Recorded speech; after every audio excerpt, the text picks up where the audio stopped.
सिंधुदुर्ग जिल्ह्यातील निसर्गरम्य आंबोली घाटातून एक अत्यंत सुन्न करणारी बातमी समोर येत आहे।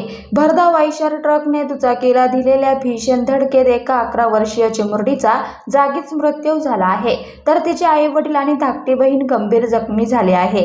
या घटनेमुळे संपूर्ण परिसरात हळहळ व्यक्त केली जात आहे। आंबोलीतील प्रसाद गोविंद राऊत हे आपल्या कुटुंबासह सुझुकी ॲक्सेस गाडीने सावंतवाडीच्या दिशेने जात होते, मात्र काळाने त्यांच्यावर घाला घातला। नानापानी परिसरातील एका धोकादायक वळणावर मागून येणाऱ्या एका आयशर ट्रकने त्यांच्या दुचाकीला जोरदार धडक दिली। हा आयशर ट्रक फरशी मार्बलच्या जड मालाने भरलेला होता।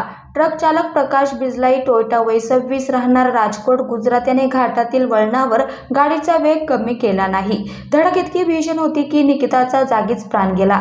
धक्कादायक बाब म्हणजे दुचाकीला धडक दिल्यानंतरही ट्रक थांबला नाही। सुमारे 500 मीटर अंतरावर नियंत्रण सुटल्याने हा ट्रक एका झाडावर आदळून पलटी झाला। या प्रकरणी पोलिसांनी तातडीने पावलं उचलली आहे। निष्काळजीपणे वाहन चालवून एका निष्पाप बालिकेच्या मृत्यूला कारणीभूत ठरल्याबद्दल ट्रक चालकाविरोधात सदोष मनुष्यवधाचा गुन्हा दाखल करण्यात आला आहे।